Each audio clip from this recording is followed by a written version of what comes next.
Hello, hello, hello, hello. I remembered to preemptively unmute myself this time, so I'm not like just sitting here with my mouth moving and you guys hearing absolutely fuck all. I am so bad about plants. If it doesn't survive from the rain outside, it doesn't survive. That's why you get fake ones. Yeah, but I don't know. There's a little bug in my house. It's very annoying. The fake ones look pretty, but there's something about like just the feel of being around a lot of plants that are alive. Okay, anyways, I will go ahead and get started. This is I don't know if it's the second game. I think it was, I actually don't know if it was made first or second. But, that's how you have a fucking heart attack, yeah. Yeah, it wasn't good. That was like upwards of 600 milligrams of caffeine a day or more. It was really bad. Anyways, The Parliament of Knives by Jeffrey Dean. Chapter 1. Incursion. I extended a hand to the rabble in the spirit of friendship and tolerance. Such forward thinking always forms dissent, and I might have learned by studying the mistakes of my mentor in the glory days of London, before Mithras's return. Modern mortals have a saying for this. No good deed goes unpunished. From the Journals of Arundel, Prince of Ottawa.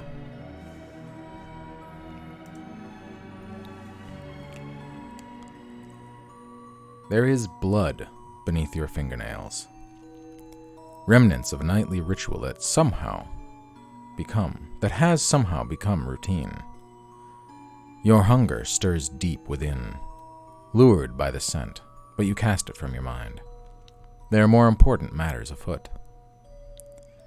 The full moon casts its ruddy blessing on the blood hunt, spiriting your band of assassins through the long cast shadows among irregular peaks and valleys of an unattended construction site. You lance through the night, a deadly arrow seeking the heart of a vampire you'd heard much of but never knew. Robert Ward, defected from high society of Ottawa's Camarilla elite to endure in the filth among classless, clanless, and anarch. Long years of leisure befitting your rank have left your survival skills blunted, but the thrill of the hunt has brought your old instincts, once thought forgotten, back to the surface, seething with untapped potential. You know this to be true. You can feel it in your bones.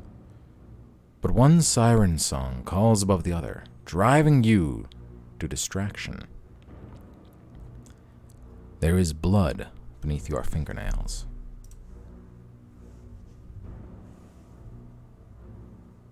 Kmart. I also have not heard of Kmart in a long time. That's funny. Gotta head off. Alright, bye-bye. Thank you for stopping by, Elliot Snake.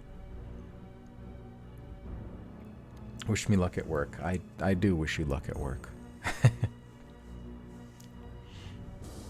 I hope it is not painful.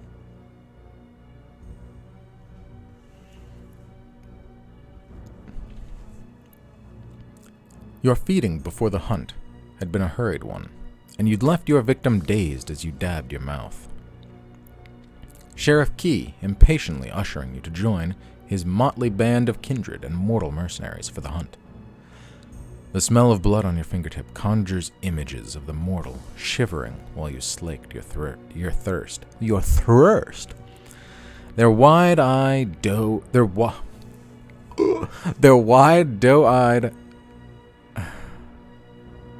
One more time.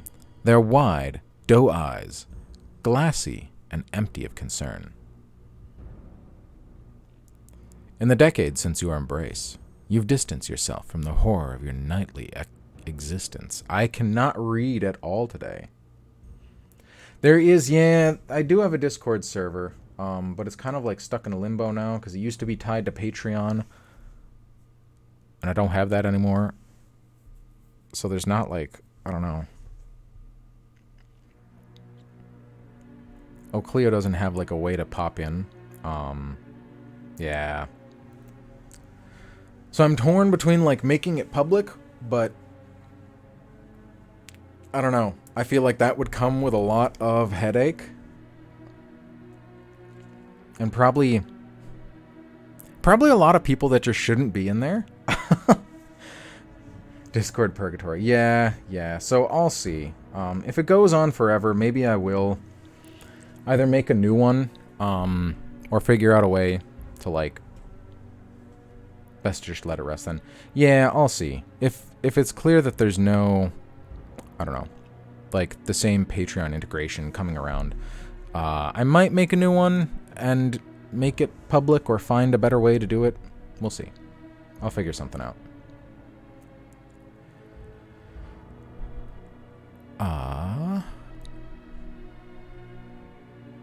In the decades since your embrace, you've distanced yourself from the horror of your nightly existence, not the least of which was divorcing yourself entirely from the indelicate art of finding your own victims.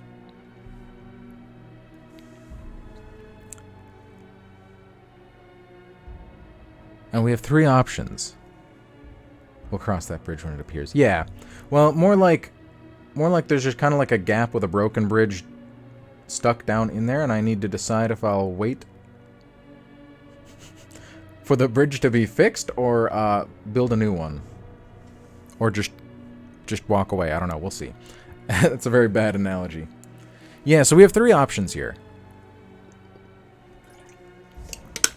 And I think they kind of determine a bit of the game, but I don't know. So last time I chose this middle option. My manservant, Gerard, is responsible for catching and sedating my prey. But I don't know. Does this game go off the first one, or is it its own thing? It's an independent story. It takes place in the same world of vampires, so it's all the same lore and everything. But it's not like a sequel or anything. So I don't even know if the events of the other game are considered canon or not. Maybe. Because it's the same game developer. But it's kind of like separate in that sense. Last time I did this, though, I chose this middle option. And Gerard was quite a, like, substantial character. So I don't know if I choose one of these other options, if I'm, like, picking him out of existence. I'll read through each one, though, because I feel like they're all equally interesting. I'm stupid and missed it. No. I don't think I really touched on that much. Do it, go rogue. I feed from the veritable? I think that's veritable. Veritable menagerie. The veritable menagerie of mortals. Oh my god. Oh, I can't fucking read for shit today. Of mortal vessels employed by a powerful kindred. Alicia Gray of Clan Toreador. My proximity to Prince Arundel and his seneschal. My sire, Eden Corliss, affords me only the finest meals, dining on drink and drug-addicted immortal elite.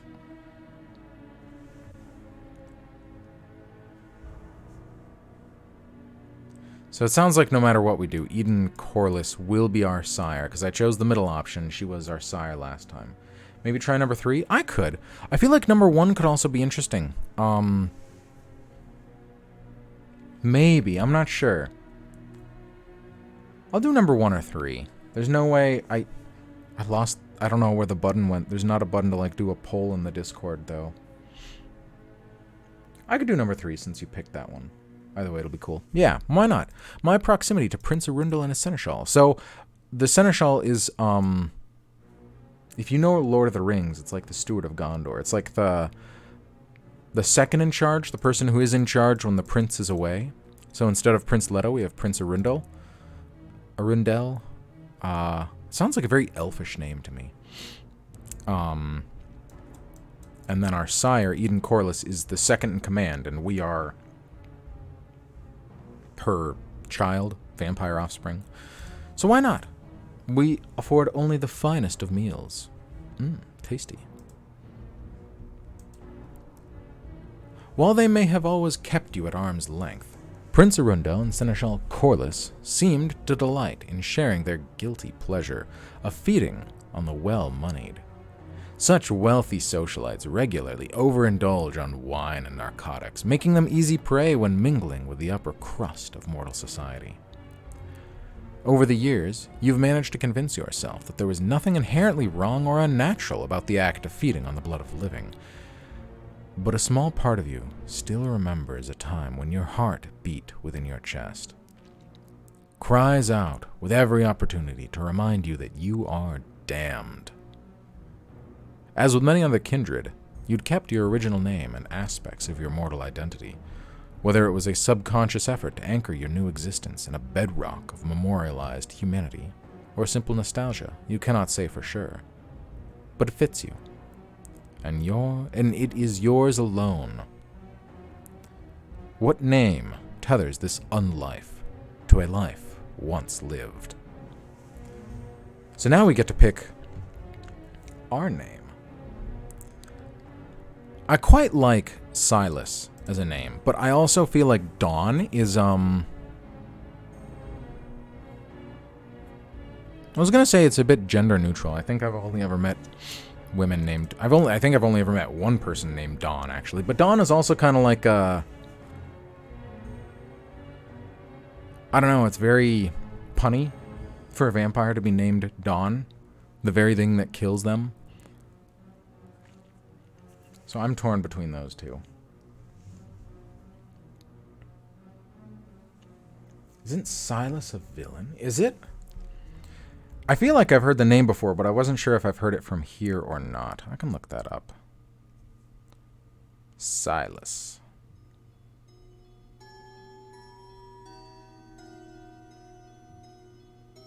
From the Vampire Diaries? From the Bible?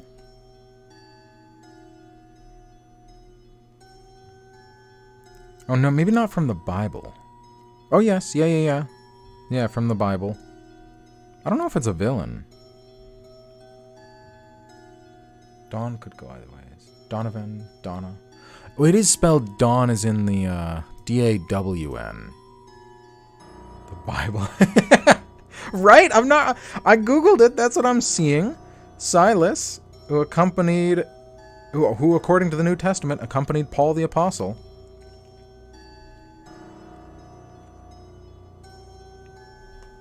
I wonder if I can make the text bigger. I just realized it's kind of small for you guys.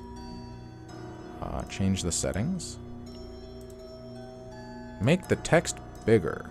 Make the text bigger. Do it again. God damn! Alright, that's better. Return to the game.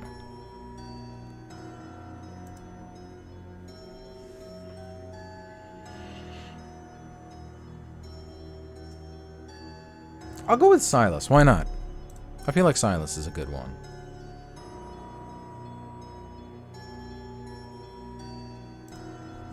Ah.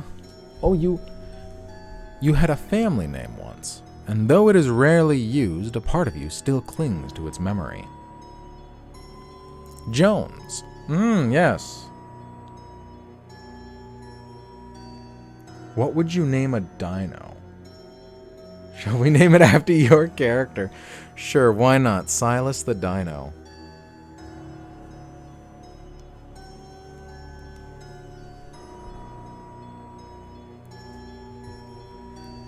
So it looks like it wants us to pick a last name. Jones, Martin, Singh, Silas Singh. That's kind of funny.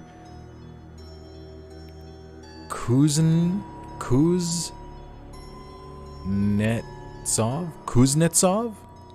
Sounds kind of like Polish or something. Moore. I kind of like Silas Moore. Moore. Biwer. I'm gonna go with Moore. Silas the Dino. Should I make the last name be the Dino? Silas the Dino? I can't do that. That's no. I have to move on before you say yes. That would be terrible. Moonlight glints off shards of broken glass. No, please don't. Alright, thanks for stopping by, Lonesome Drifter.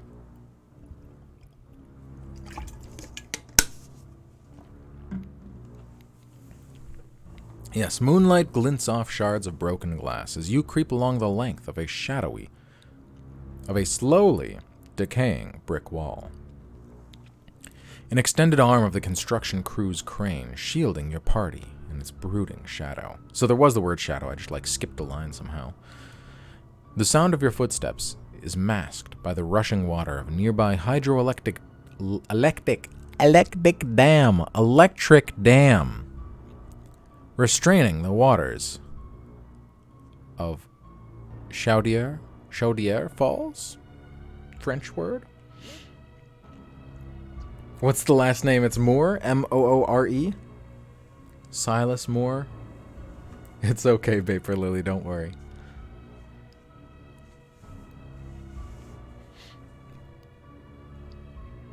Working on my words today. Yeah, oh, I know. It's a struggle bus. Sheriff Key's mortal mercenaries are arrayed like a shield around their masters in a wedge of jet-black body armor and bristling semi-automatic rifles. They seem on edge tonight, professional and competent as always, but there's something in their eyes that betrays uncertainty. That is an ugly motherfucker. Ahead of you, Bouchard raises a long, gnarled hand in warning and stops you in your tracks.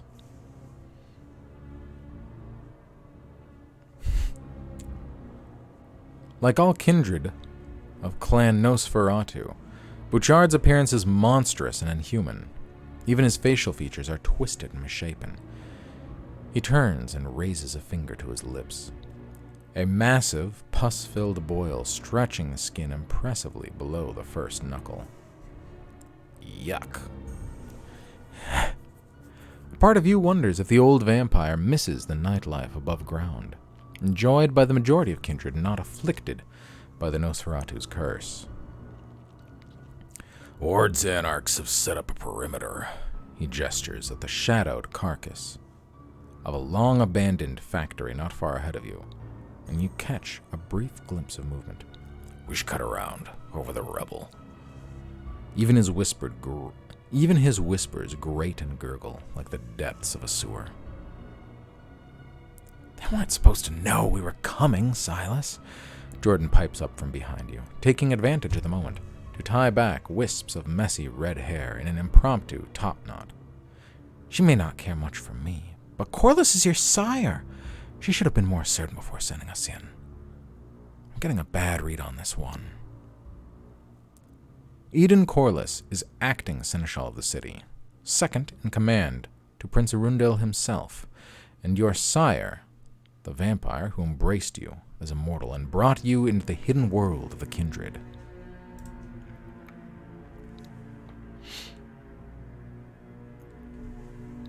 Man, they don't really have a lot of options. I thought this one had a lot more options.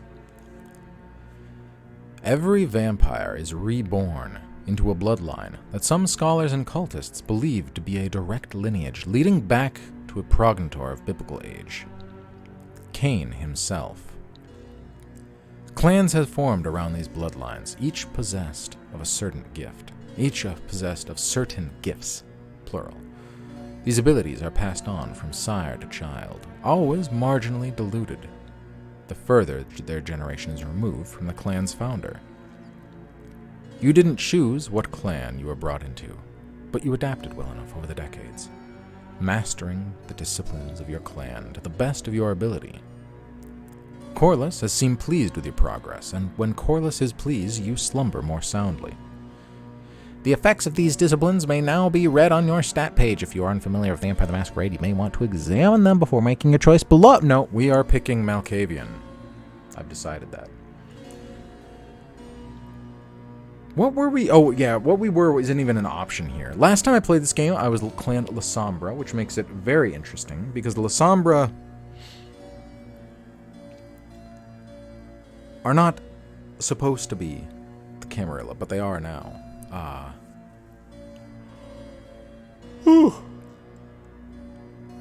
I didn't even read this. The clan Nosferatu, you get a fucking pet rat? That's kind of cool. But Malkavian is,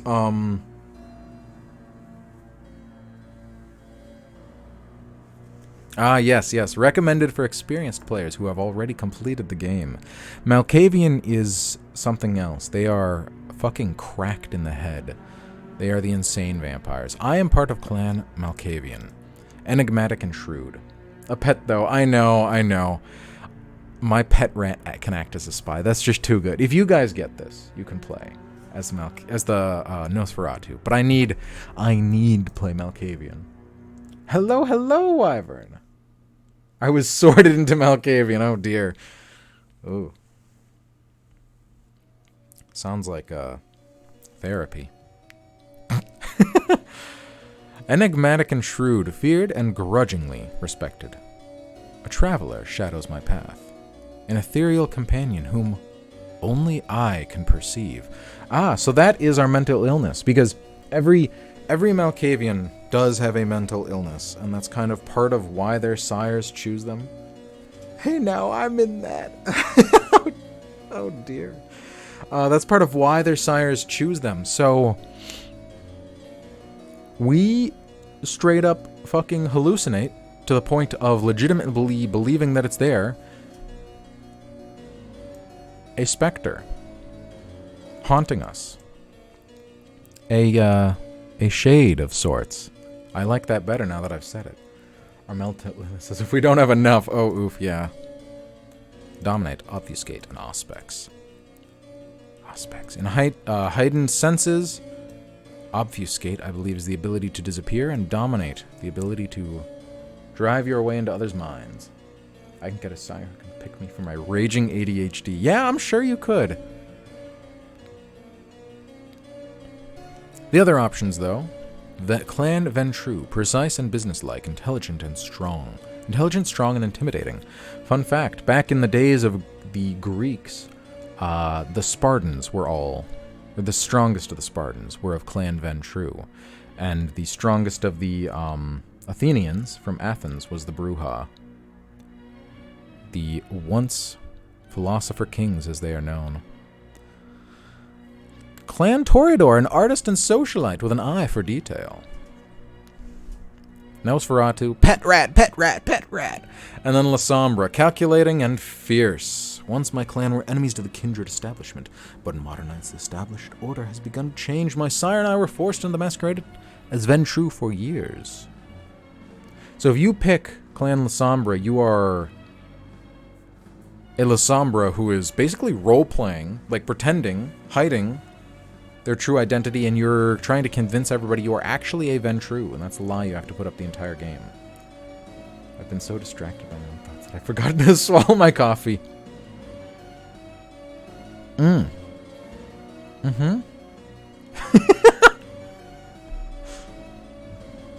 But we will be Clan Malkavian, because this is one of the DLC clans, and I think it is just a fascinating fucking clan, so let's get to it. Basically, yeah. I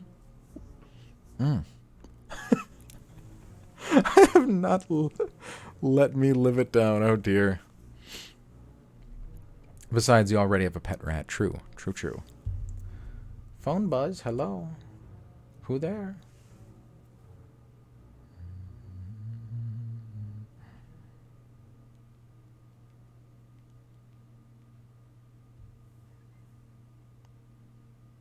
Every time the weather changes, my phone gives me a big buzz. I don't know why it thinks I need to know so badly. My defense, I've not taken my meds and I was alone. Lunatic. Members of your clan. Oh, members of other clans call you derisively. Interesting. When your back is turned. At least, that's what you hear when the rooms you pass through breathe their secrets. Eden Corliss has groomed you for a high-ranking position since the moment she drained life from your body, training you to embrace your gifts and the insight they bring. She is one of the few kindred aware of your mysterious companion. Even though she cannot see them, she's never questioned the sincerity of which you spoke of them in your early nights. Since then, you've learned that it is often best to keep quiet about such irregularities. There are those who might use the knowledge against you, after all. Your companion whispers many things in your frequently receptive ears, and when they do, they call themselves Fade. That's too good of an opportunity. I have to do it. Although Fade never appears to anyone other than yourself, they typically take human form. You've often wondered if such pretenses are truly necessary for what amounts to an imaginary friend. Perhaps you should ask sometime. I kind of like this last one. I want to write my own pronouns. Fade's gender can't be defined by such narrow terms.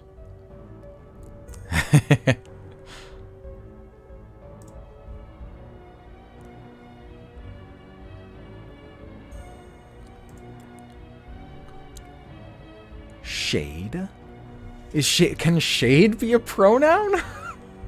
Fuck, I didn't know it would make me do this. I thought it would just use they, them for Fade. I didn't know I'd have to fill something in. I love that Fade gets demoted to imaginary friend. Well, we'll see. Imaginary friend that tells me many secrets. Hello, hello. Welcome. Can I put my CPTSD to work?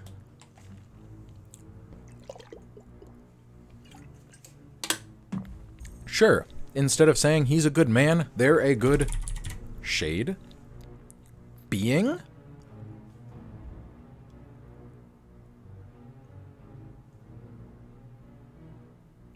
Yeah, I just don't know how to fill in this blank. They're a good specter? Entity. I like entity. Familiar. Familiar is good too. Asshole. Hi, yeah, my name's Fade. My pronouns are ass and hole. Oh dear.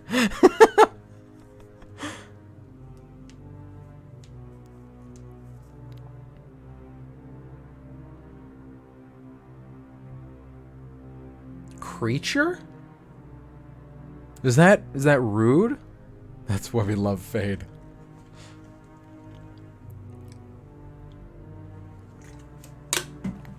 I'll go with shade. I feel like it works in that sentence. It might fuck things up later on. Oh well. Rather than he or she, you would use they. Rather than his or hers, you would use theirs. Rather than him or her, you would use him, them. Alright. Very interesting. Wait, what? Fade? Oh, hello, Shay! Yes, yes, we have an imaginary friend, that's probably an actual ghost that haunts us. And it let me name it, so I named it Fade.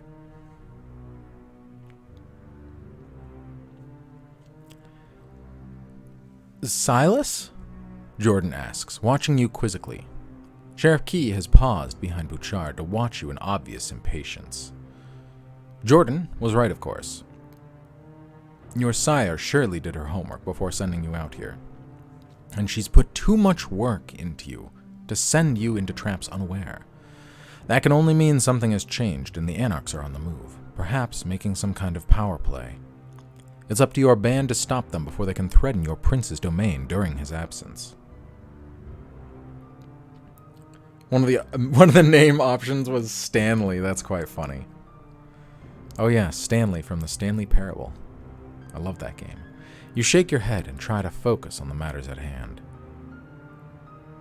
We might not be able to take them head on if they're guarding the entrance, you whisper, index finger tracing the curved trigger of your Desert Eagle, a gift from Corliss that you've only recently reacquainted yourself with. The gun feels alien in your grip, but you're certain that your training will kick in if it comes to that. Our briefing said that Ward's quarters are in the back end of the factory. Maybe we could cut around. This is the point where Fade would typically offer some pearl of questionable wisdom. But for whatever reason, they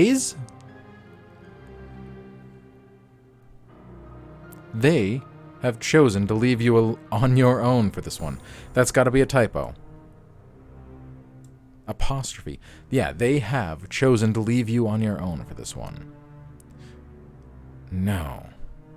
Wait.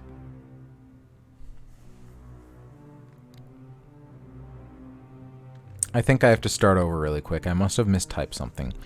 There they is! There they is.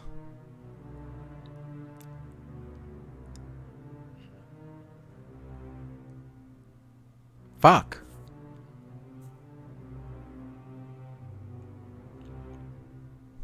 You're right, you're right. It doesn't realize that they is plural, so it's giving it... Alright. We're gonna restart really fast. I'll get back up there. I'll just make Fade a he, because having they be singular pronoun, just it reads so ugly. Fuck. Prince Arundel, yeah. My name is Silas Moore. I like big butts and I cannot lie. None of these are my companion's name. Their name is Fade. Fade is male. There, let's just fix that shit. Better. Alright, back to where we were. Not canon. It can be horny series Fade. This is the point where Fade would typically offer some pearl of questionable wisdom, but for whatever reason he's chosen to leave you on your own for this one. No. Wait. There he is. Balancing atop a perilous crag of half-demolished cinder blocks peering into the distance. You avert your eyes and look to Key, somehow unsurprised to find Fade has appeared again, arm draped around the sheriff's shoulders. He has a way of getting around instantly when you're not looking. Not that anyone else ever notices. I actually like this quite a lot. This is going to be a lot of fun. I don't like it, Fade says. Not one bit. No one asked for your opinion, you fucking snobby shade.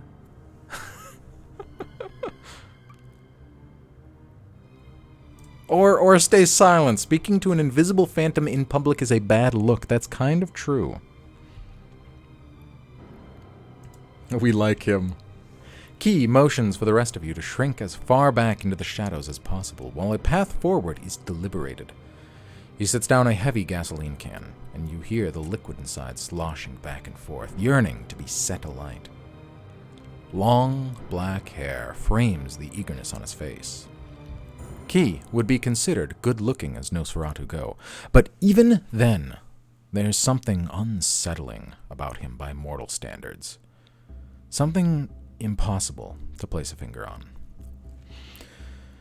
I'm not sure if I agree with your sentiment, Silas, he says. There are a dozen of us, plus our mercenaries, and there should be less than 6 of them, even in the worst-case scenario. Sentries or no, he says, lips pursed tightly in thought. But you're right that we might be better served taking an alternative route. Destroying Ward will be significantly more difficult without the element of surprise. You haven't met him before. Trust me when I say that, like most of the rabble, he's not to be trifled with. And don't forget the most important thing. Once he's incapacitated, we'll need to let the fire do the rest. That way, there's no coming back.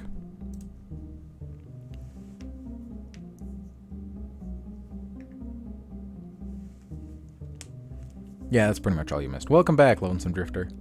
Weren't Malkavians sometimes called oracles? Yes, sometimes they are. For the people that like them a little more. Everybody else has much more rude nicknames for the clan.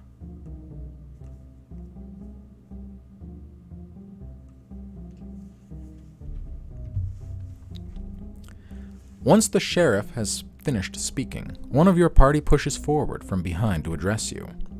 It's Luca, moonlight glinting off inquisitive eyes narrowed with worry. The elder child of Corliss, she's recently returned from overseas, where she managed your mutual sire's business interests. Despite you barely knowing each other, she's taken to you with what seems like genuine enthusiasm, greeting you like a long-absent sibling. She uses long, lacquered fingernails to sweep a length of fine brown hair away from her cheek. She'd arrived for the raid dressed in a fashion more suitable for a business lunch than a blood hunt, but you were relieved that she chose dark colors at the very least.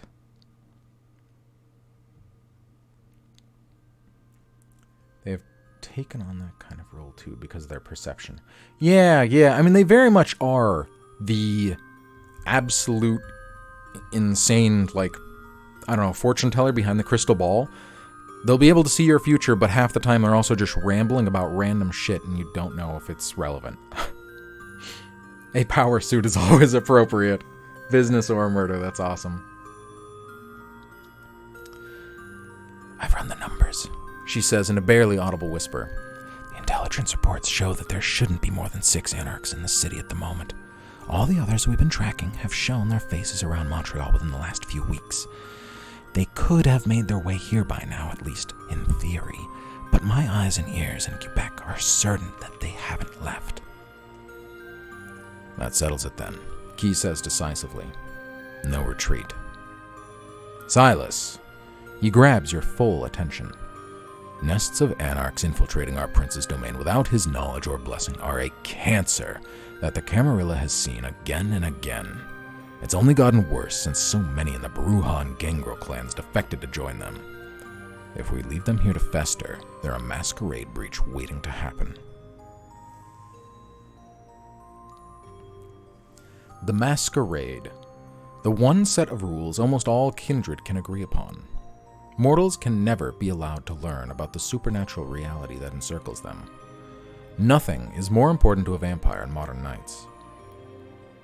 Of course, such widespread deception is impossible to maintain constantly. And the occasional breach has led to the rise of professional vampire hunters and secretive government agencies allied to a Second Inquisition, the greatest threat to your kind in centuries. The sheriff gestures towards the building beyond. We're here to take out their leader. Widening our scope to include the other agitators lessens our chances of decapitating the beast. Corliss told me that your input is to be trusted, Silas, so now's your time to show us what you're made of.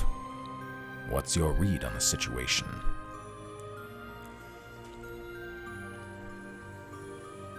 I like this one because it tells you when it's going to use up a hunger. Oh.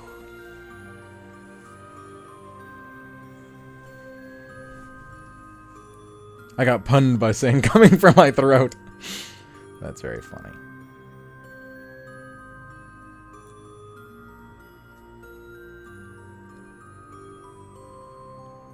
Huh.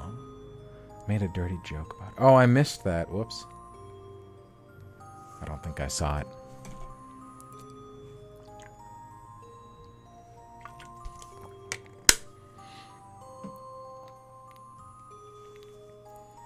Knowing when something will make you hungry. Yeah, I mean, it says it right there, like, plus hunger. Or I guess in the other game, to be fair, it would just take hunger to use your vampiric abilities no matter what. But in Vampire the Masquerade, that doesn't always happen. There are some, like, basic abilities you can use without getting hunger. So like this one here. Auspex, our drastically heightened senses, does not use hunger. However, Obfuscate, basically turning invisible, will. Yeah, also sometimes I just take hunger when I existed. I think this game still does that too. I forgot, even just reading through this, I know the beginning's a little rough if you're not familiar with the story, but goddamn, I love this story. I feel like, we have vampiric abilities. Why not use them, right? Petting your dog made you hungry. Yeah, ridiculous shit like that. So yeah, we have vampiric abilities. If they're asking for our genuine opinion, I feel like also I gotta impress Key. You guys will see why when you see a picture of him. But at the same time, I romanced Key last time I played this. I don't know if I should so easily do that again. I feel like I'll just be repeating a bunch of the story, but you guys won't have seen it, so maybe that's not so bad. But there's definitely more romance options than just Key. You are now hungry. Yeah, right. You can also try different specs for it. Huh. Anyways, let's just go with the top option. We have vampiric abilities. Let's try to survey the field instead of just blatantly say what we're going to do.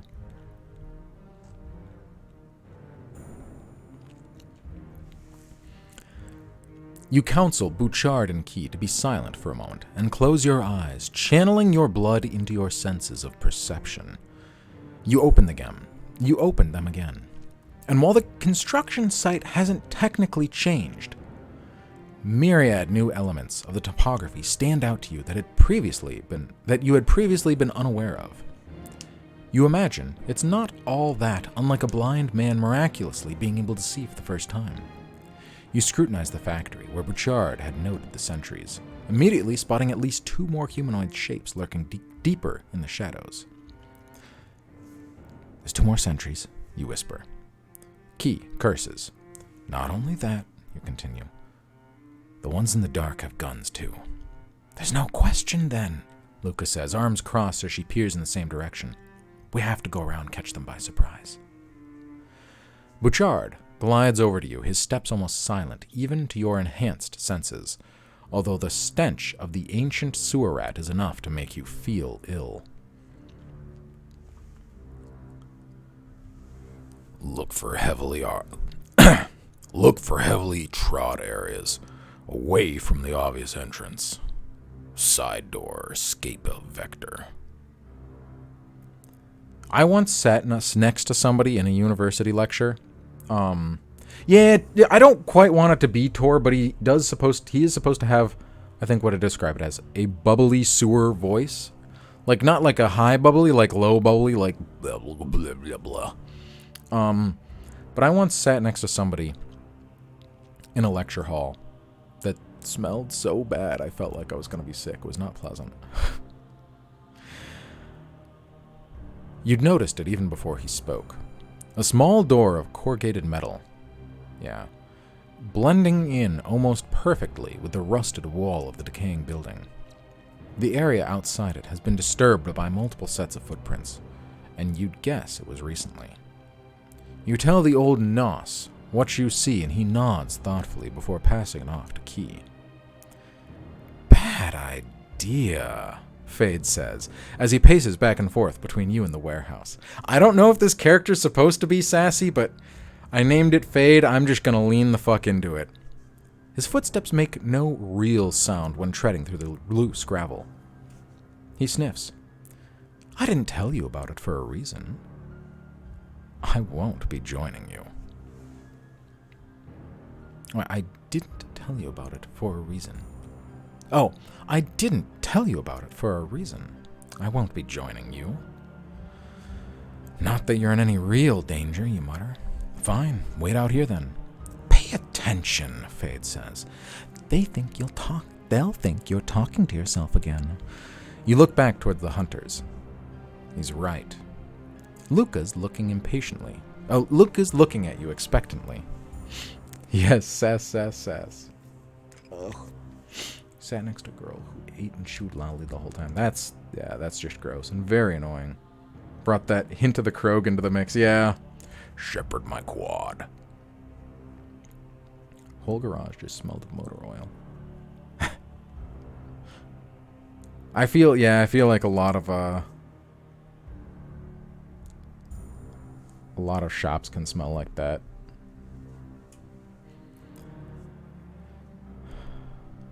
We should use the hidden door, Luca says, and you can tell that she's sensed it too. I mean, they could have sentries anywhere, but at least... Oh man, I love that there's a Fade character. That changes this game you guys aren't even going to know how much it changes the game, but it changes it a ton. Hi, my name is Commander Shepard, and this is my favorite game on the Citadel. Yeah, same. I love this game. Why is the writing so good? I mean, they could have sentries anywhere, but they're least likely to expect us coming this way, and it's closer to where the report says Ward's chambers are. It'd be stupid to waste our time attacking from the front. This is the smart option, don't you agree? Luke is right. We can't get carried away and rush in. Taking the side door is the only smart choice. Now, the hidden door could be a fucking trap. The Anarchs are a danger to us all if left unchecked. We should charge in and destroy them all.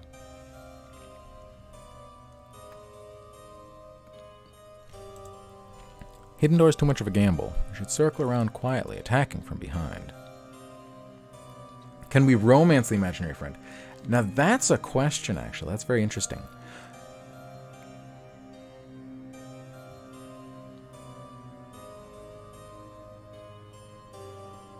We'll have to see.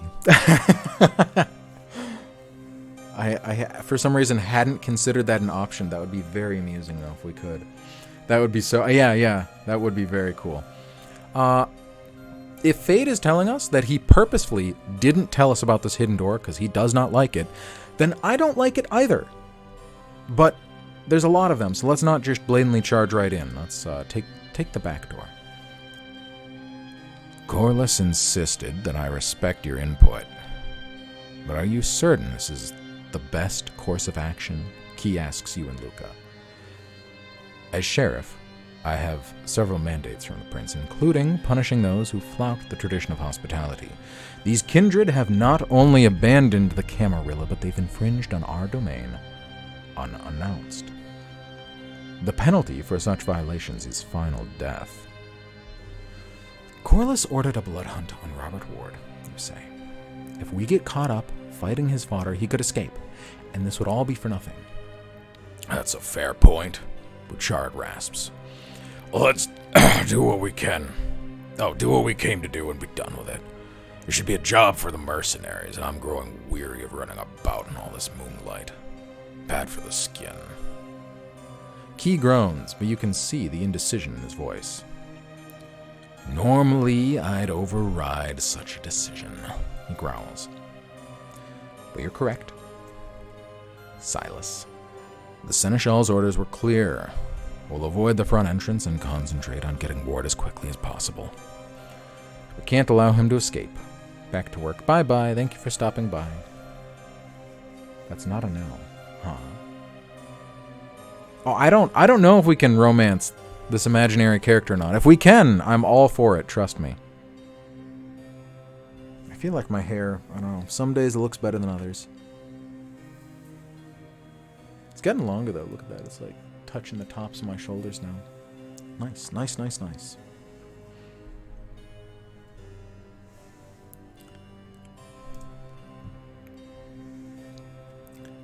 Bouchard creeps forward, disappearing from view as he scouts ahead. Two of the most agile mercenaries ghosting by at his side with their rifles held at the ready to defend their master. You lead the hunt through the crags of concrete and half-demolished walls towards the back of the factory. Your keen eyes spotting several bits of loose scree, I don't know what scree is, and pieces of crumbling mortar before they have a chance to trip you. The crashing sound of water from a nearby river is almost deafening on the east side of the decaying building. You note the high water level. It's almost too much for the dam to handle. It's no wonder the city had the bridge closed off for so long, but that works to your advantage. And it still looks... well, thank you. I think I need to get it cut just to get it, evened out. Some parts are a little... I don't know. A little much like a fucking shaggy dog and not enough like a... I don't know. Not enough like that vampire hair that I want. Go to an actual salon. Ask them to do a dust. Yeah, I will. I went... I'll probably have to go to, I don't know, a fucking,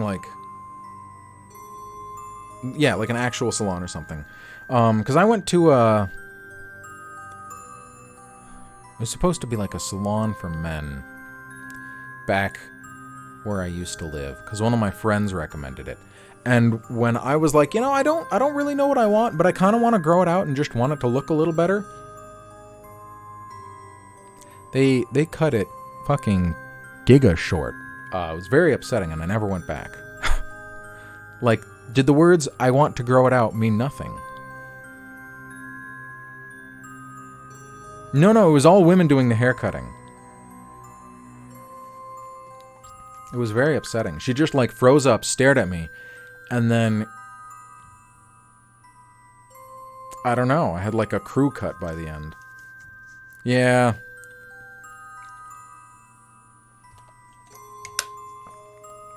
I got mad at 3 a.m. Cut your own. Now you look like Snake.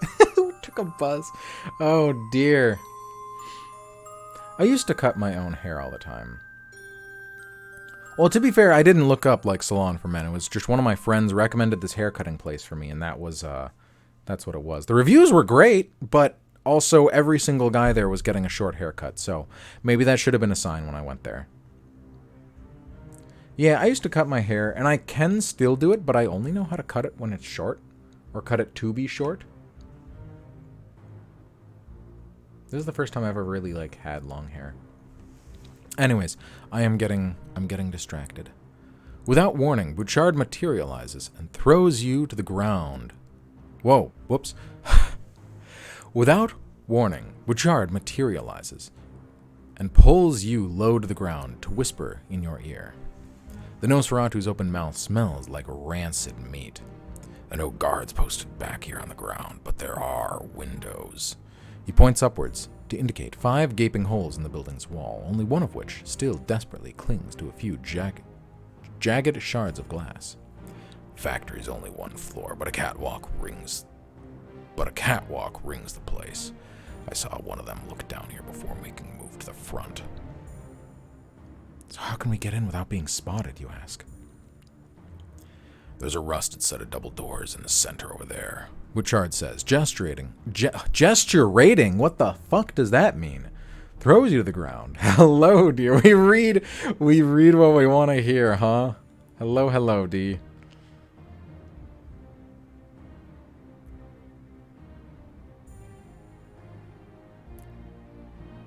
Yeah, I'll do my research and get it cut right. I think what I'm worried of is it'll just like get poofy and not just long, and I don't want to look like I'm straight out of the fucking 80s. I don't want that big hair look. No thank you. And I feel like because my hair's a little wavy, it might just start doing that on its own if I don't shape it up.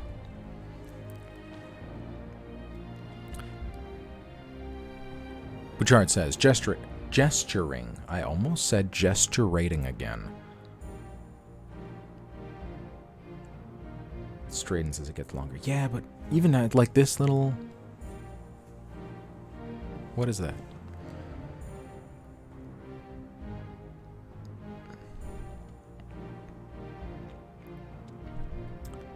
I gave it a tug. It shifted, but we shouldn't open it while there are patrols above. Might make too much noise. There's still some good news, though. Part of the wall is crumbled enough for proper handholds. We could send some up there to take out the watcher while the rest of us work on the door. Bouchard is clearly a master of stealth. I suggest that he climb up and take out the second-floor sentry. He is. Key's incredible strength is unmatched. If anyone can climb that wall by hand and take out the sentry in a matter of minutes, he can. Also, correct. There's a scene in the game that we might or might not get. I don't know. It's like I feel like it's dependent on the situation where Key... I don't want to spoil it. I fucking love that character, though. He is some tough shit. I love Bouchard. To be honest, I like all the characters in this game. I think there's a lot more recurring characters that are good. The last one didn't have a lot of recurring characters, but this one pretty much only has recurring characters. Bouchard is very interesting and very good. This one also, I'll see if I can find the stats. Please display my attributes as traditional Vampire the Masquerade dots. Yes. 2 of the codex. This reputation. You don't just have a reputation for Julian, the hunters, and Leto, you have a reputation for every single character in the game, and it kind of matters. And it is very hard to balance them. But it's fun. I'll do it. I'm graceful. No. Not let's let Bouchard do it. He tackled me, threw me to the ground because I read that wrong without me even noticing. Yeah, Bouchard is he's an ancient vampire. He can do that well. If it'll get us out of here faster, then I'm all for it. Give me a 5-minute head start. We good, Key? The sewer rat grumbles, melting out of view again before the sheriff can even respond. Seconds later, he's already ascending the factory wall, his body swathed in darkness. You would have never noticed if you didn't know exactly where to look. Key bristles. That old lick is getting far too comfortable not following my instructions. He may have a few decades on me, but out here, on the hunt, he needs to listen to my directives. He clenches his fists. But the two of you are right. He's the best for the job. Let's give him the head start he asked for and go for that door. I missed vampire creation. Tell us about our vampy this time. We are Silas Moore. I don't think we've picked a gender for ourselves yet, because we did that in the first game, and I remember doing that for this one when I first played it. We are a Malkavian, the crazy vampires. We have the part of us that is crazy has hallucinated a specter that follows us and haunts us this entire time, and we don't know if it's actually real or if it is just a hallucination, but we have named it Fade. I feel like that's all that you've really missed so far. Jordan twitches with worry as you wait for Bouchard to take out the sentry. Did Corliss ever tell you why she sent us on the hunt? Surely Key has better options than us for an operation like this. Made me smile thanks to the recap. You shake your head. She said I was growing too complacent, that I needed to get my hands dirty again or I'd forget my nature. Huh, Jordan whispers. Maybe she's right, but the whole thing strikes me as odd. It's time, Key says. Bouchard should have taken out that sentry by now. He grips the rusty back door to the factory in pallid hands, his long talon-like nails digging through the opening to slowly force it open. He looks back at you and whispers, Ward's office should be close to here, near the back of the building. Be on your guard and don't give him a chance to run. Ever so reluctantly, the door accedes to his demands, and one by one your party files into the darkness beyond.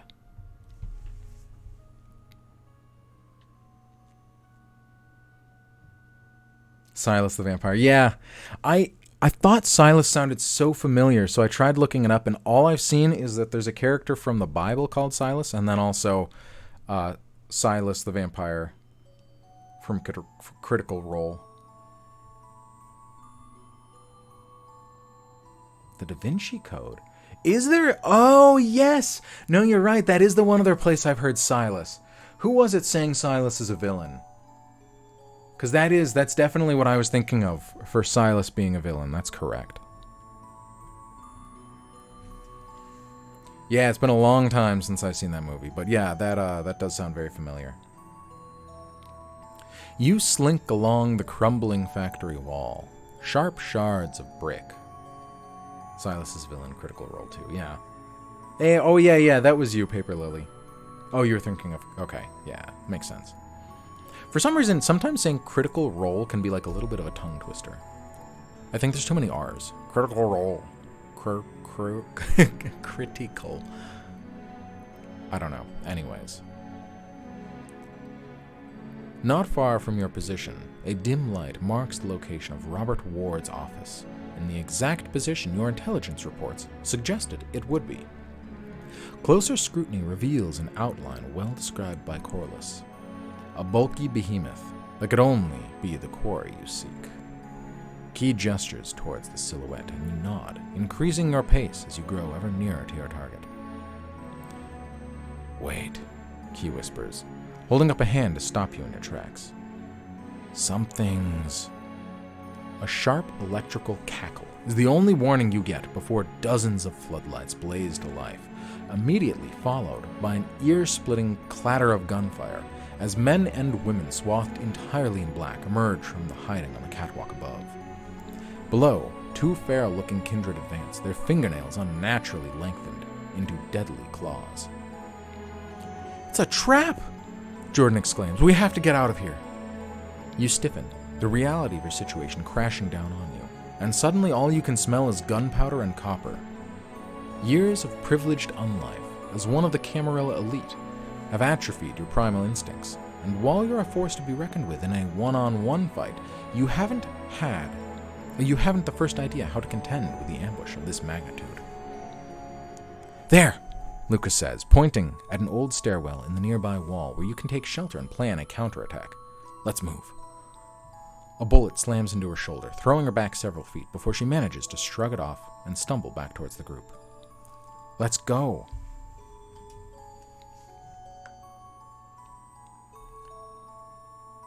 Character and heroes.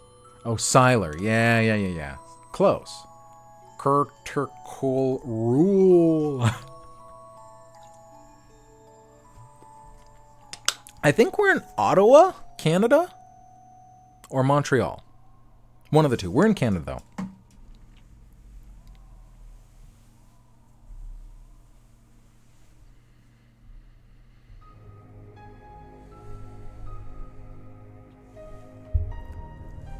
This is kind of picking our stats, I believe.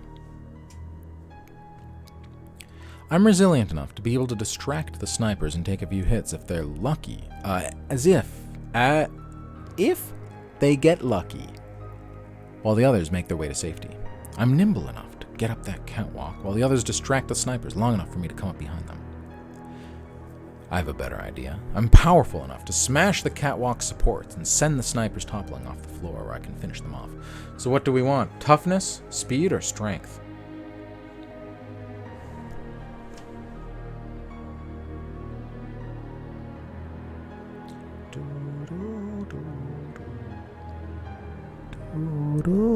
Speed? Yeah, I feel like I really want to dig into the Malkavian, so I feel like speed kind of fits with what we have. And we already have our vampiric obfuscate to be sneaky, so why not? I like that. I'm nimble enough. I'm terrible at choices. Oh dear. Diverging from the others, you run towards the catwalk, avoiding the areas most lit by the ambushers' floodlights. Luckily, the sentries focus almost entirely on the larger group, and the thunder of gunfire masks any sound you make while running. You leap up against the wall, kicking off and grabbing hold of the catwalk. Before you can pull yourself up, the old metal wrenches downward under your sudden weight, alerting a nearby shooter. He walks above you, steel-toed boots crunching down on your fingertips as you hang helplessly. "It's end times for you, freak," the man says grimly as his finger tenses on the trigger. You blink. Freak. Does he not realize who he's working for? You bring your feet up against the wall, pushing your dangling body out of the way as the mortal narrowly misses you with his first shot, surprised by your sudden speed and inhuman agility. You reach upward and grab his leg, using your leverage against the wall to tear him from his perch, sending him tumbling down to the floor head first, where he lands with a bone-crunching thud. You pull yourself up, only to find yet another sentry lying in wait, rifle trained on your position. "He'd better be okay, bloodsucker," the black-clad woman growls before opening fire, several shots there tearing through your chest as you drag yourself forward along the guardrails like a demon possessed. Why won't you die?" she gasps, confidence shaken, eyes wild with fear. Spring-heeled Jack over here. She turns to run, and you have little choice but to let her go as your body mends and you slowly get to your feet. It feels like forever since you've been in peril of meeting final death, and you can feel your inner beast threatening to assert control. You calm yourself, the way Corliss taught you so many years ago, and in a few seconds that seem to span an age, you're your own creature once again. You peer down through metal slates of the catwalk and fix your gaze on a shooter directly below, still firing on the remaining members of the hunting party, still doing what?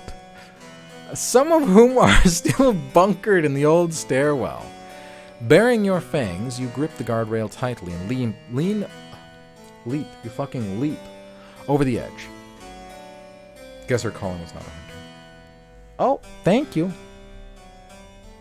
Thank you for letting me know. I don't have my headphones on, so I can't really hear it. You leap over the edge, swinging down. You collide with a man, knocking him to the floor in a heap, unconscious. You turn to check on your companions, relieved to find them safe and emerging from the shelter of the stairwell. You shift your gaze over to a small office room tucked away in a corner. Your briefing suggested that Ward would be staying inside, but there's no sign of him. As your haze of bloodlust wears off, you nearly trip over the bulky leg of a dead mortal, and a memory of your past causes you to recoil.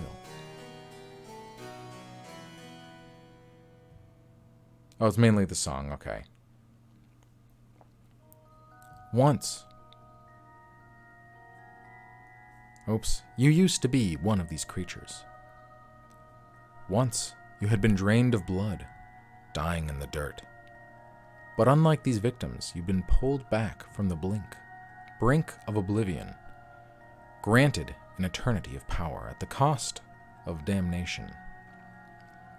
A meaty hand closes around your neck, and you're forcibly torn from your reverie as some unknown brute hoists you skyward, your feet dangling uselessly off the ground. You hear Key shouting in the distance, followed by a clatter of running footfalls as the others close in on you. Shifting in the monstrous grip, you struggle to catch a glimpse of your attacker and lock eyes with one of the largest kindred you've ever seen.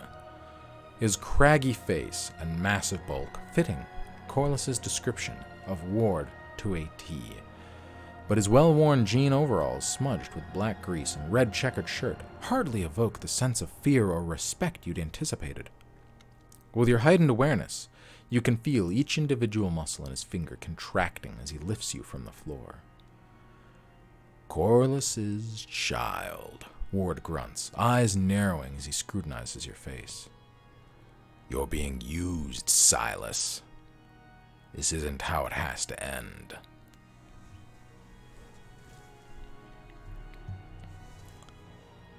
This is exactly how it has to end, I yell, using my free arm to shoot him in the face. I like that. Sir, that voice is illegal. What do you mean I'm being used? You're the one trying to strangle me. You annex are all the same, all brawn, no brains. Surrender to us now and the rest of your gang might be able to survive to see another night. I wasn't told they want you dead. Just put me down and we'll talk. I kind of like the first one. This is exactly how it has to end. Bam, bam, motherfucker. Ward flinches away, and your shot wings him in the neck. He growls in surprise, sucking in air through gritted teeth as his massive fingers clench harder around your neck. I wanted to give you a chance, Silas, he grunts. But I guess you're not ready to hear the truth. The muscles in Ward's left hand tense around your neck as his right arm wraps around your torso with the speed of a viper. In your peripheral vision, you can see Key charging forward, seemingly in slow motion as the world revolves around you in a sickening spiral. Ward heaves you backward with such force that the fragile brick wall explodes outward, sending you flying almost 100 feet into the open air in a graceless arc, your world tumbling around you. Time seems to slow as you descend.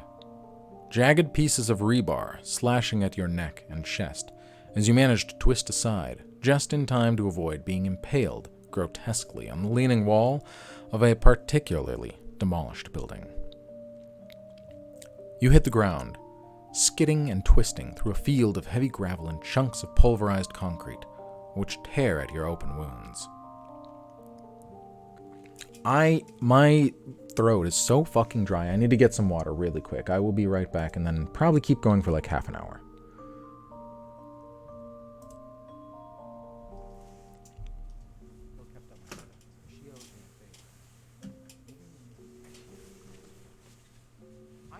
did not know that. That is very interesting. This hair is like poking me in the eye. Yeah, I didn't know that.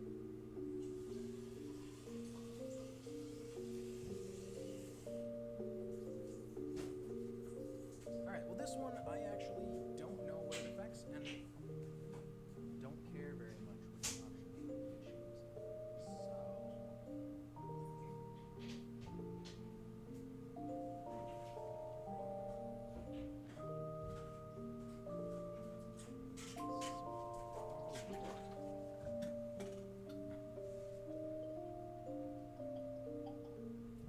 Oh, this is what a cult looks like.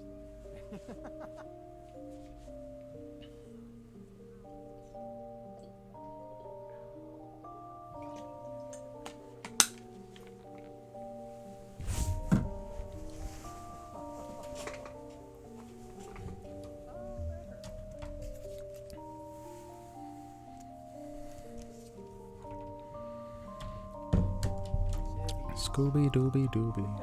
It's time to suck a booby.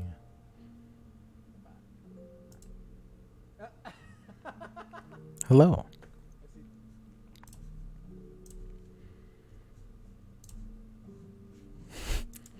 Did I really what? Huh? Did I really just say that? I don't. That must have been the clips. I don't know what you're talking about.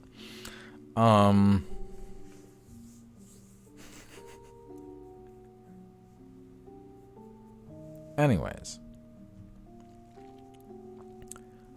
When you finally stop, your vision swims, red-rimmed and dark in one eye. Definitely wasn't you.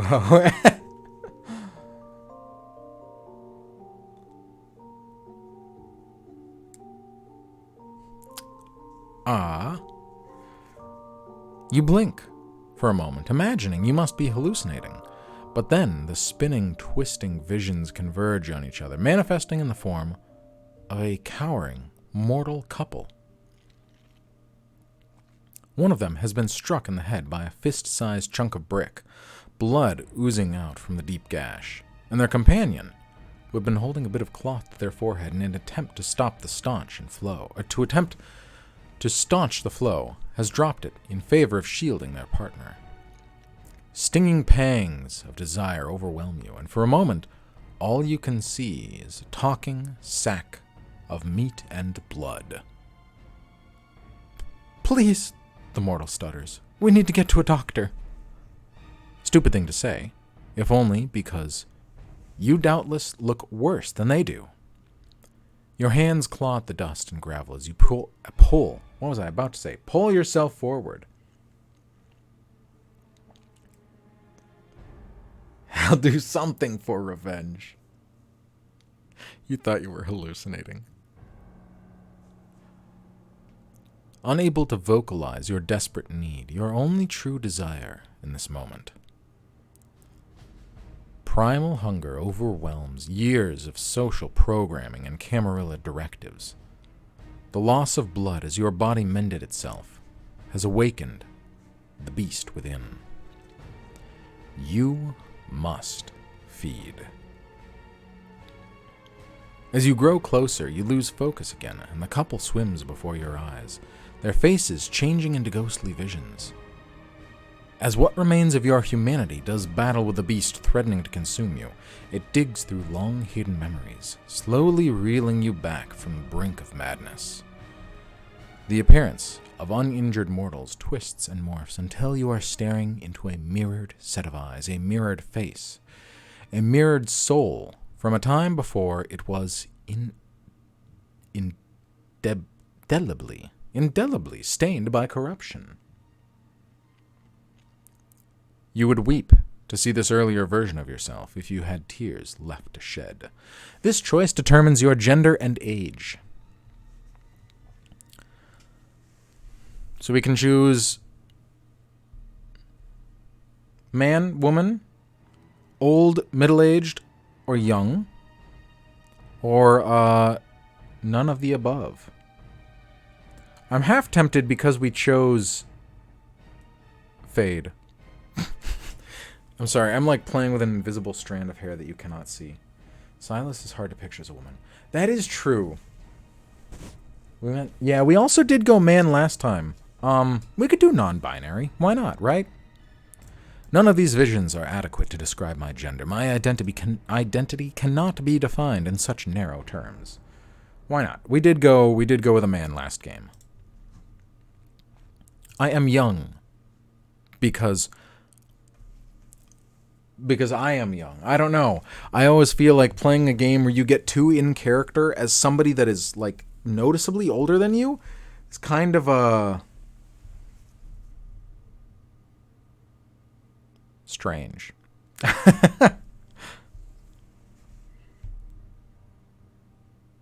But I guess we're a vampire, right? We are still young in terms of vampire years. Should we be? I don't know. I just like, I don't know. Be young looking. Yeah, that's really what it is. It just determines how you look. Your eyes shift away from your mirror image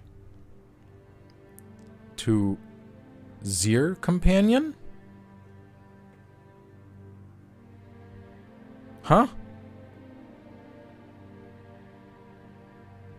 Is that a pronoun word? Is that a typo? Is that an actual word?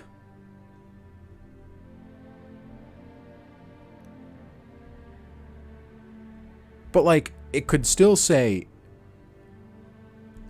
your companion. Or their companion? Is it really going with Zir? Very interesting. Huh.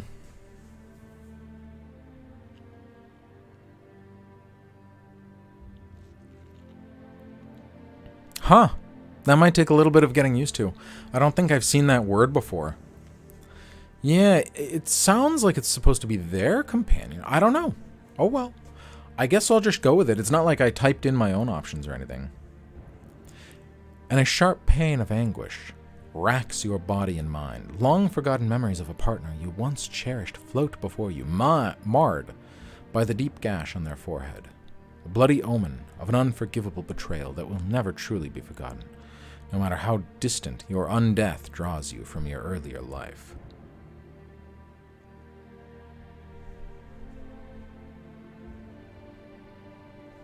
So we can choose, we are choosing our, I guess, sexual preference or romantic preference. We can choose woman, man. I suppose this is choosing to be asexual. It's not a lover I see before me, but the face of my closest and most loved friend. Or non-binary, like us as well. It's kind of a sad sentence.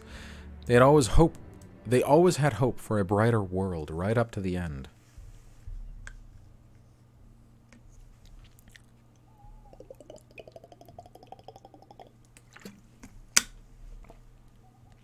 I know, that is sad. It doesn't say that for the others. This, I had to look into it. This affects, I think, one character in the game who I didn't even bother romancing last time I played it. Or no, it also affects who you can romance.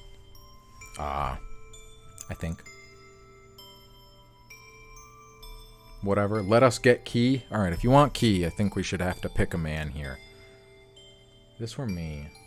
There would have been an option for boy band members. I see the K-pop lineup. Should we pick the last? Yeah, but we picked Fade to be at least have male pronouns. Yeah. So if you want Key, I feel like we should pick this one. This will also make one of the other characters be a male. Even though I didn't romance them, it's like the one you're supposed to romance, but I didn't. So.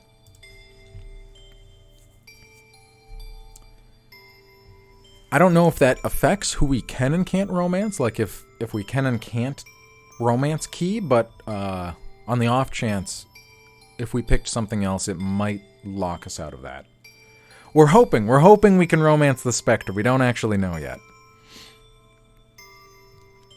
In this moment of pure animal desperation, all you can think of, all you want in the world is to brush your lips against his and banish the eternal cold of undeath, if only for a fraction of a second, to relieve some of what has been lost, to heal your mind as well as your body.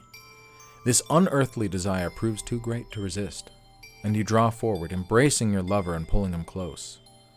He struggles at first, but eventually yields to your touch, a deep groan of pleasure on his lips. The feeling is euphoric. Hot tears stream down your cheeks, and your chest constricts with gut-wrenching emotion as you embrace spans of what feels like hours of pure bliss. And then there is pain. You're able to ignore it at first, but it returns with a vengeance as your lover is torn from your arms, a sad smile etched on his lips. No. The world rips its way out from the bottom of your black and the word rips its way out of the bottom of your black and shriveled lungs. Not again. Your eyes shift to the demon, pulling your lover away, and you recognize yourself on its face once again. Not as you once were, but as you are now, soul-twisted and shriveled, a gaping maw with protruding fangs. You leap forward, ripping your doppelganger away from... Yeah, it's just going to use that word. Very fascinating.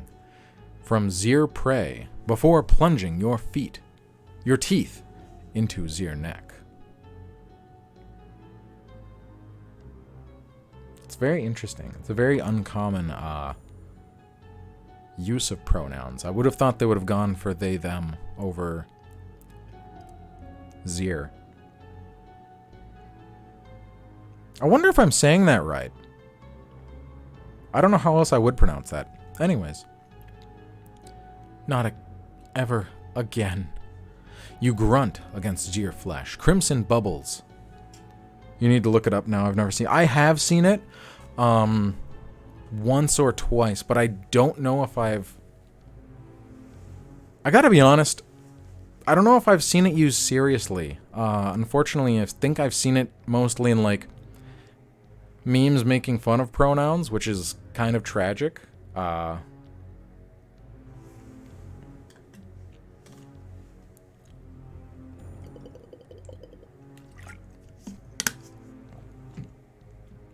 But it's definitely not common, yeah. Yeah, it is too bad, but this is the first time I've ever seen it used, like, legitimately, I guess. Oh well.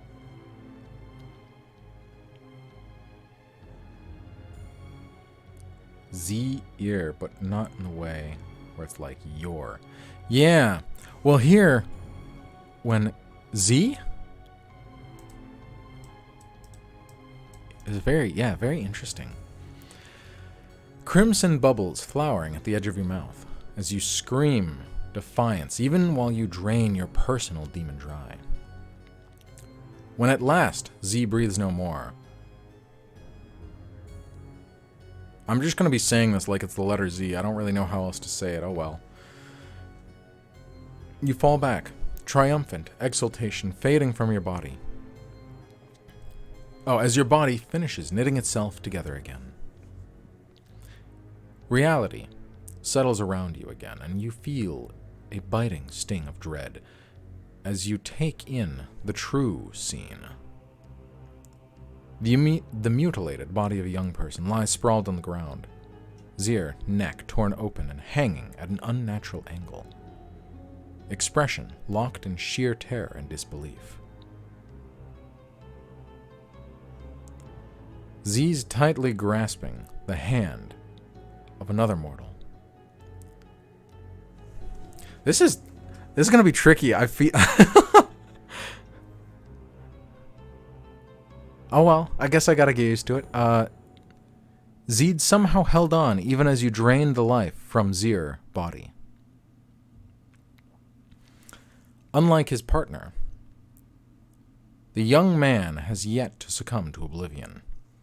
Irregular breathing causes his chest to rise and fall, and his eyes drift listlessly until they alight on you, your lips and chin slathered in a mix of blood, from both your victims. He tries to scream, but finds himself unable to summon the necessary breath, and all that comes from his lips is pitiful squeak of a prey animal. He's dying. He knows it. You know it. I don't want to die here, he rasps, his knuckles going white as he clutches his dead partner's hand. Your head is spinning as you sink to your knees before the man, unable to banish the vision of your lover's face. His expression of betrayal was not all dissimilar to the gaze of this young man, soft eyes searching for answers and wondering why, how you could have done such a thing. Please, he whimpers.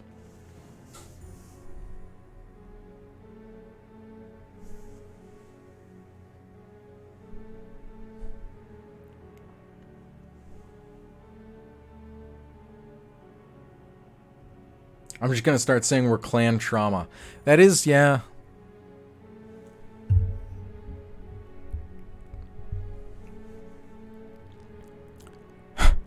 I can never forgive this man for reminding me of my past so harshly. It's all his fault. Damn, that is some unhealed trauma. He deserves mercy.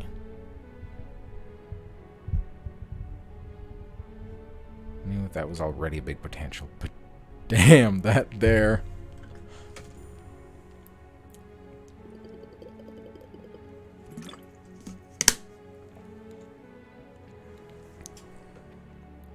That's what my family calls ourselves.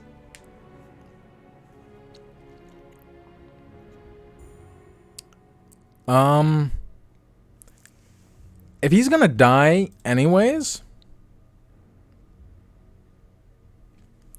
might as well get the blood. You learned something? Yes, what is it? He deserves mercy. Killing him is the most humane thing I can do.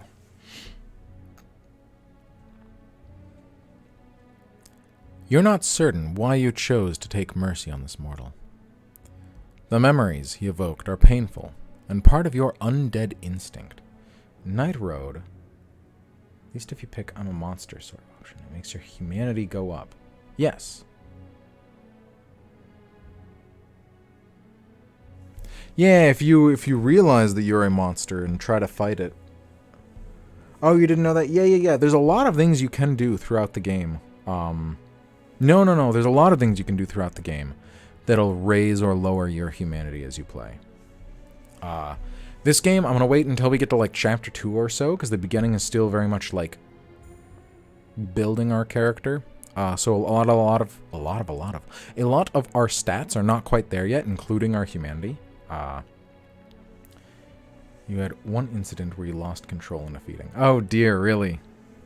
Yeah, that will, losing control in a feeding, yeah, will make your humanity go down, but then if you, like, are remorseful about it, it'll go up a little bit.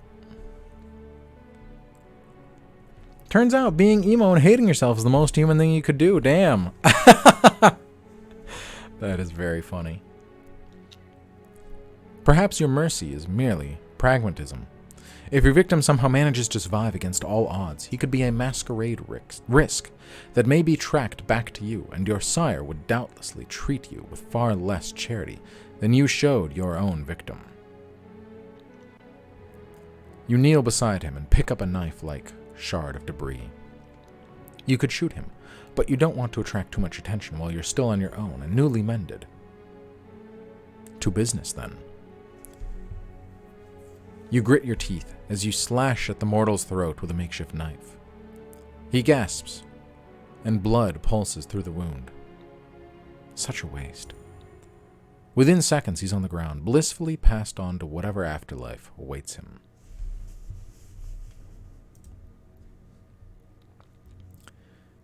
Your newly mended legs carry you over the stony grit with remarkable strength. Your renewed sense of vigor immediately apparent as you tread uneven terrain. The crashing churn of the nearby dam might largely mask the sound of gunfire if you didn't know to listen, but sporadic bursts indicate that the battle is still in full swing. That was pretty... That was pretty messed up, Silas. A voice calls from behind you. It's Fade. You okay? You whirl with irritation. You know damn well that I'm not okay. Oh, now you choose to show up. After all that, where were you? I guess you were right to not follow me in. Wasn't safe after all. Let's do the first one, right? You know damn well I'm not okay. Look, I get it, Fade says, but you know I can't actually help you. I can't even touch you. Yeah, I know, you say, but a little more tact would be appreciated. You round a large pile of dirt, approaching the building from the rear, when you hear a guttural shout of warning from within.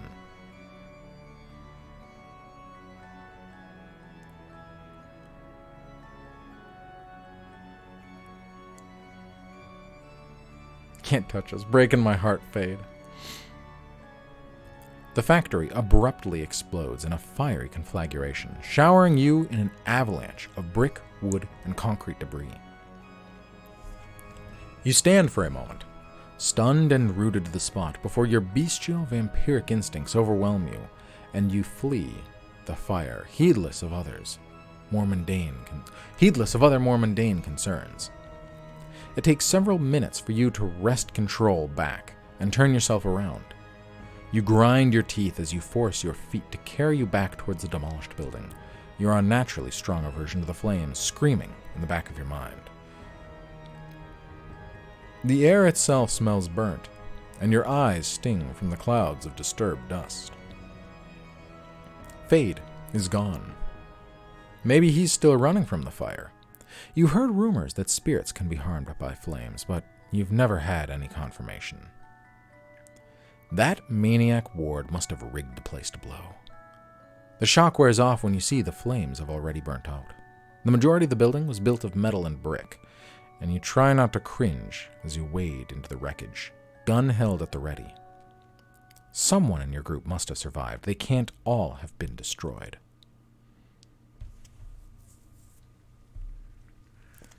I search, hoping to find Luca. She's close to me, after all. The child of my own sire. Makes us like siblings in a way. My thoughts turn to Key. If anyone can get us out of this mess, it will be the sheriff. Hopefully I can find him. I need to find Jordan. He's the closest person I have to a true ally in the city. Jordan, I think, is supposed to be like our longtime friend in our vampire life. Key, oh dear, am I gonna go all the way in for Key again? He's very interesting, and I don't regret it.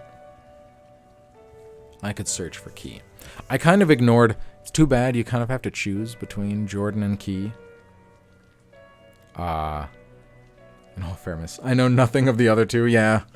You kind of have to choose between Jordan and Key, and so I know nothing about Jordan, and I know a lot, probably all there is to know about Key.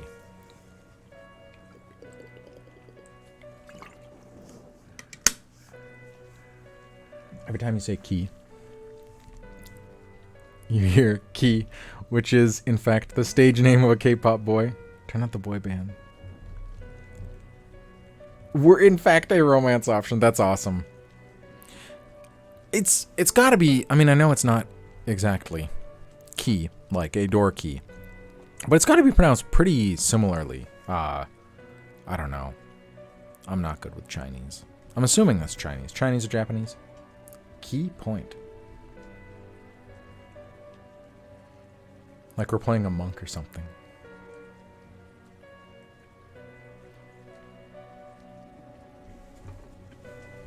Ugh. Alright, I'll go just 15 more minutes. Are we choosing Key again? I say again, you guys haven't chosen Key yet. Am I choosing Key again?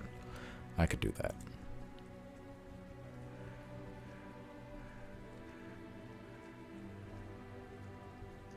At least you're not pronouncing it Quay? Quay? Oh dear. If you, fun fact, if you romance him, you get an achievement called Key to the City, but it's Key spelled the way that his name is.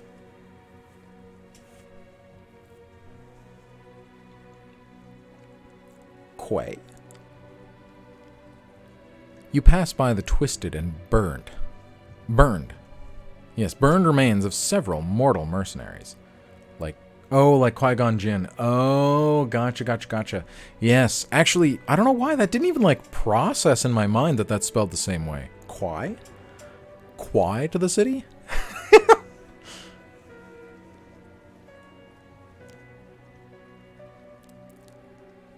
That's a very good point, huh?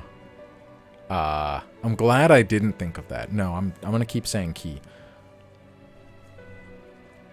As time goes by, you begin to wonder if any of your companions made it out.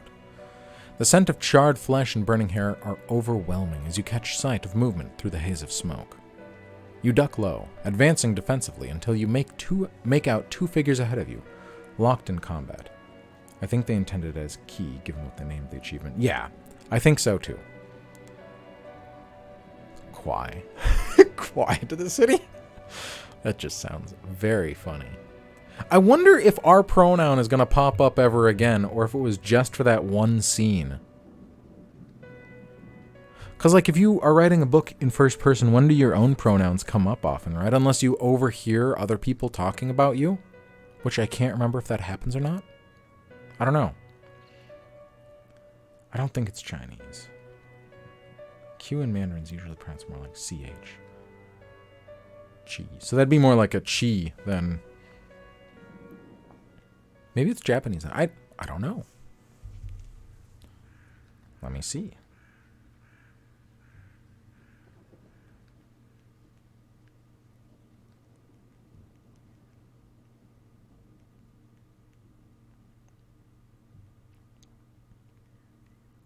What if it's something Arabic? That would be very interesting.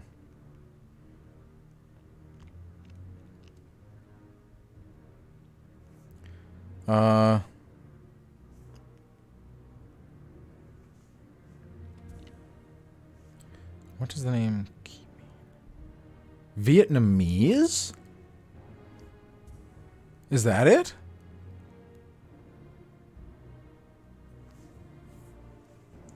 French?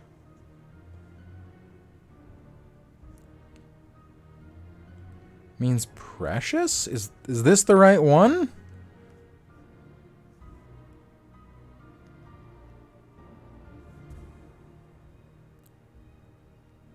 There is, wait, it is in French as well.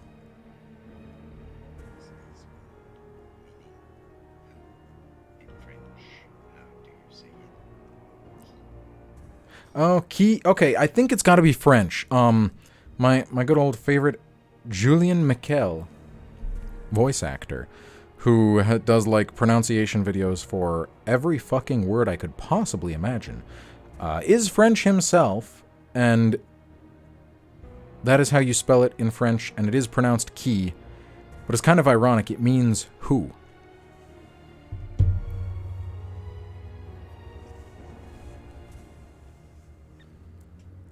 So, yeah, very, very punny name, right? What is your name? Who? No, what? Your name? Who? My name is who? I should kiss who? Key? Yeah. Okay, so it is key. It's French. Interesting. I don't know, maybe he is French. He doesn't look anything like it. I don't know if we've seen a picture of him yet or not. But he's a... I'm asking you, who's on first? Yes, exactly. Who's on first? What's on second? And I don't know's on third. I love that little skit.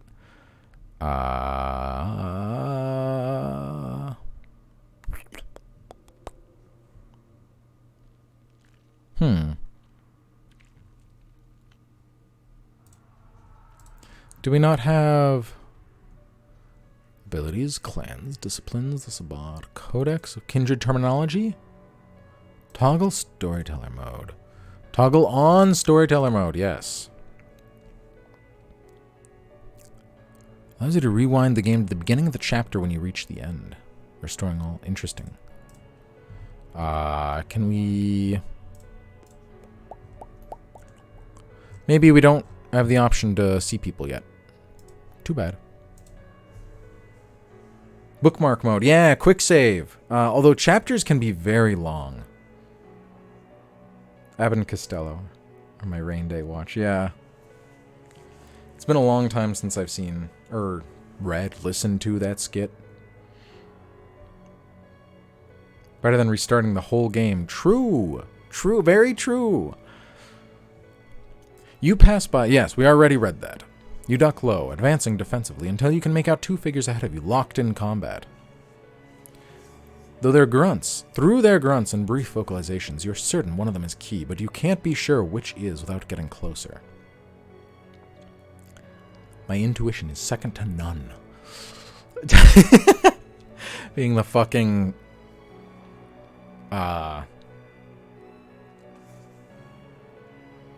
What are we? Malkavian. That's it. Jedi. We are not.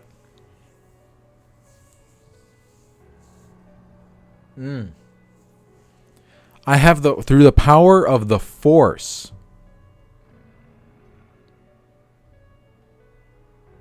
Fine. I'm not sorry. You have to read all of your characters' lines like you're absolutely unhinged. I could try that. Just give us the fucking Joker voice. You examine both brawlers through the haze of smoke as you run towards them and make a snap judgment.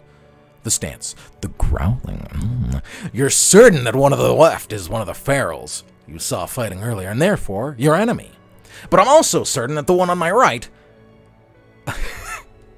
I was about to go full on into Princess Bride. And therefore, the glass in front of you has the poison. But I also know that you would have anticipated me having thought this. And therefore, the glass in front of me has the poison.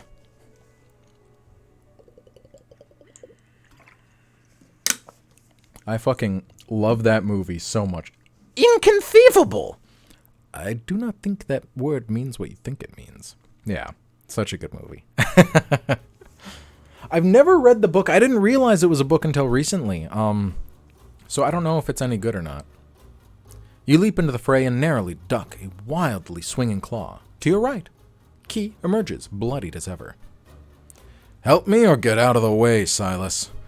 Key is a marvel to watch in combat, and within seconds you can tell exactly why Prince Arundel chose him as the city's sheriff. Brief fun fact of, I don't know if it's going to explain it right away, in which case I'll just be mansplaining, sorry. But the sheriff, there's a lot of terminology within a Camarilla court. The sheriff is the one who is specifically assigned to kill other vampires on the prince's behalf. They are usually in charge of blood hunts, which, like we are on right now. I don't think you get what mansplaining is. You don't do it.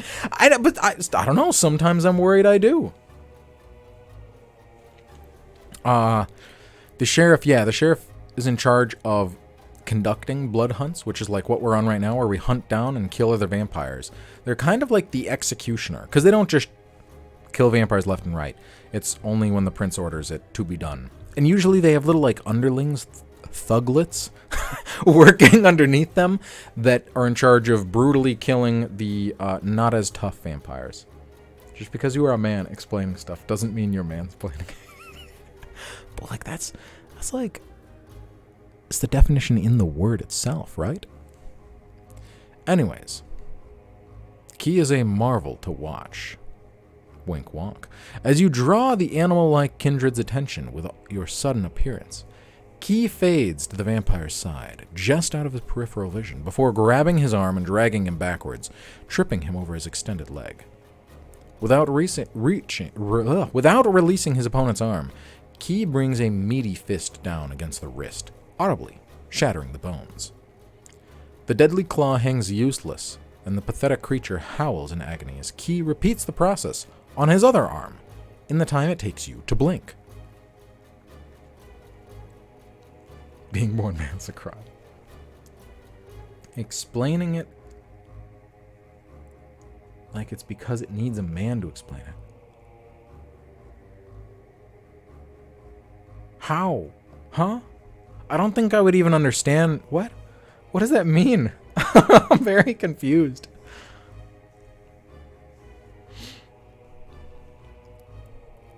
Grab the chain from my pack. Key calls over to you as he restrains the wounded Anarch. Quickly now, the gangrel will mend soon enough. Think of the misogyny mindset. Oh dear. It's always, I don't know, depressing. Like being in a conversation with some guy and quickly realizing that they legitimately believe like women's brains are different, like actually like a different thing, because you need a man to help you understand. Yeah, fuck that.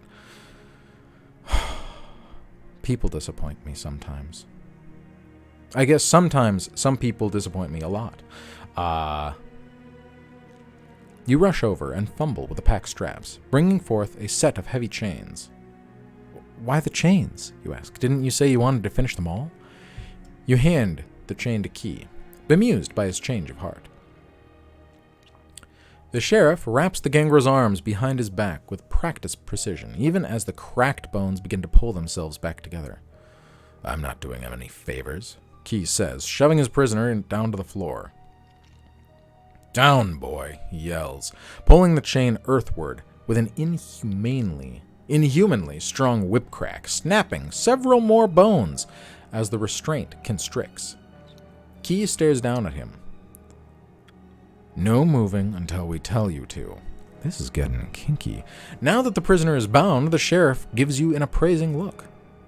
Looks like you're tougher than I thought, Silas. Ward hit you like a damn truck. It is good to see you too, Sheriff. Oh!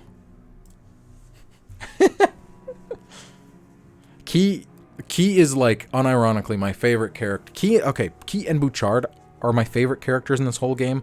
Key just a little bit more though. He's got, I guess there's nothing attractive about Bouchard. Poor guy. Key, however, if I could choose to be a vampire, I would love to be Key. I'm having an internal crisis. The imprisoned feral pants hard. Because he's a gangrel, so he's got beastly tendencies.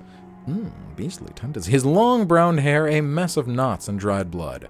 Now that you have a moment to think and take in your surroundings, the stench of him nearly overwhelms you. This is worse than what Leto did to me. You're reminded of a beaten and nearly dead dog you'd once seen slink into an alley, never to be seen again.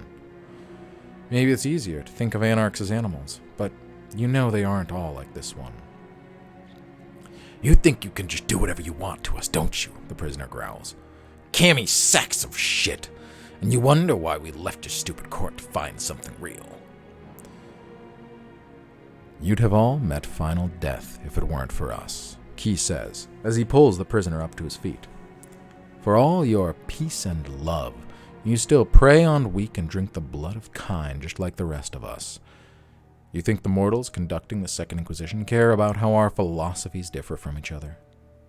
They just want us dead, and if you insist on breaking the masquerade, that's just what will be.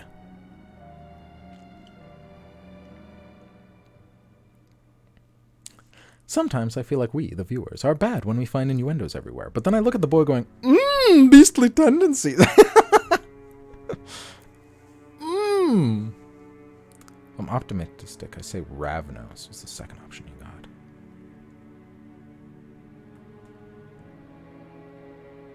Therapy is at 11. Probably deserves this for what he's done here, but I'm still not comfortable treating him like an animal. I look at the prisoner with disgust. You anarchs are all again. I will not use the Joker voice for our character the whole time. Yes! I have my own Mr. Bigglesworth. That is true. You anarchs are all the same. You think you're better than us, but the truth is, you're not good enough to lick our boots. We should destroy him here and now. No risk of escaping. Let's be a bit of a dick, right? Why not? Why not? Why not? We're a little cracked in the head. Who cares? The prisoner spits at you. This is why a precious Camarilla will fail, he snarls. Arrogance. Moments ago, Our clan was with your court, but now we can see how you truly felt for centuries. We're better off alone. He fixes his eyes on Key and smiles viciously.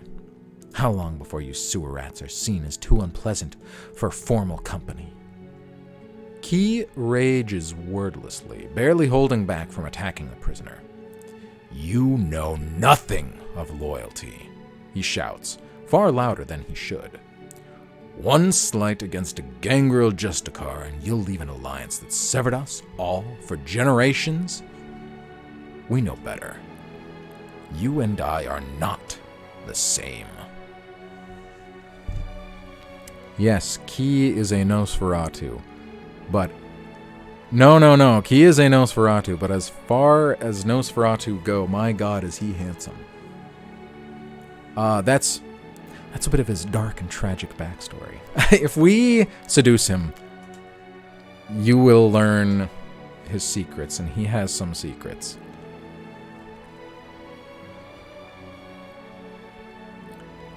You know little of international kindred politics, but you gather this Justicar must be an incredibly important person to have caused the clan to defect after so many years of working with a Camarilla. In the Ivory Tower, which is like the higher inner circle of vampire, specifically of the Camarilla, the princes all kind of... They work independently. It would be like if the United States was 50 separate states. But they all realized and recognized they were part of like the same landmass. But there was no independent president. And instead there was like a secret, I don't know, Illuminati working from the shadows that definitely was in charge of each of those like 50 governors or whatever. Well, it is 50 separate states, but it is all one country. This would be like if they weren't one country. Isn't like this though? No, I mean, like, there is, the United States has a single president. This would be like if it didn't. But instead there was like an Illuminati working in the shadows that they all deep down knew they had to report to. And the Justicars are, I don't know, kind of like the hand of that secret Illuminati. This is a very bad explanation. But there are people above princes within the world of vampires, specifically the Camarilla, that are almost never seen, and when they are, it is through the work of their Justicars. You navigate the crumbled walls and beams, exhaling a sigh of relief when you finally exit the factory. Luca and Jordan are arguing over something in animated whispers, and behind them you see Bouchard and the others getting ready to move out. Many are singed or limping, but none seem to have met final death. Was deep into conspiracy stuff. Yes, just like in real life. This is the gangrel that Key has kinkily bound up. Ooh, it's getting late. I might stop here, because I got a lot of stuff that I still have to do. Justicars are like Camarilla enforcers. Yes, but they come from some higher power that nobody's quite sure where, and they are usually, I've recorded. So I will see you guys later. But thank you for watching and following, both, as always. But yes, I will go for now. Bye-bye, and have a good day.